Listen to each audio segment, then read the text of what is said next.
the grass. A barrel of water cools and hardens them.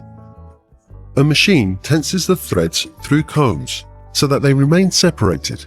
The rollers stretch the threads until they are as thin as natural grass. Get to know how artificial turf is made. In first place, the Investigation and Development Department works to evolve the characteristics of the fibers to offer the higher quality of the final product. The durability, the recovery, the naturalness. This laboratory has the latest testing equipment, the raw materials and the technology to develop products that comply with all the regulations. As a result, this process gives us a final grass that is non-flammable, of great resistance to ultraviolet rays and any type of climatology, and 100% recyclable. The next step is the grass's design.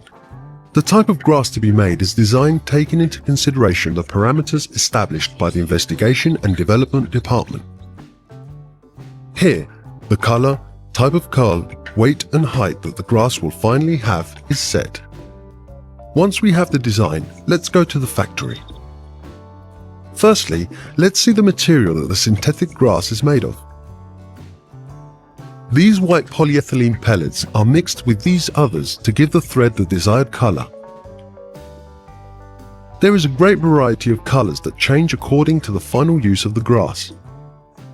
The polyethylene is melted in this machine and is extruded through a perforated steel plate. Those are the threads that will form the grass. A barrel of water cools and hardens them. A machine tenses the threads through combs so that they remain separated. The rollers stretch the threads until they are as thin as natural grass. Next, they are wrapped onto rollers. After, the threads will be gathered to form a unique thread made of various strings. The thread travels over guides, avoiding coming loose, while they are wrapped around a large roller. Now, let's move on to making the turf. It is impressive to see the number of rollers that feed the fabric. It is a giant sewing machine. Each thread arrives in a continuous flow through a series of tubes that maintain tension to their corresponding needle that goes through the backing. Meanwhile, on the inferior side, a series of knives cut the material to the desired size so that they resemble blades of grass. The lesser the distance between stitches, the more the density of the final turf, and therefore more weight and quality.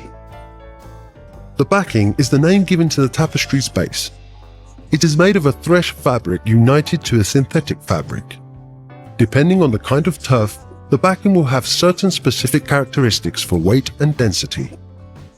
In the sphere of sport, sand or rubber balls are added to the artificial turf to increase its weight. Nowadays, curly strands have also been added.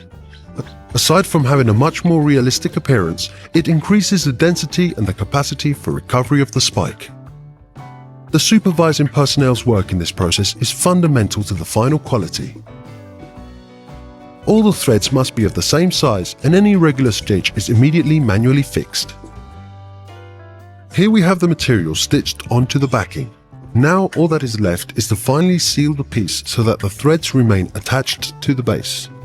Through this machine, meters and meters of turf pass through a roller that imprints a sealing layer, what we call the base's finish.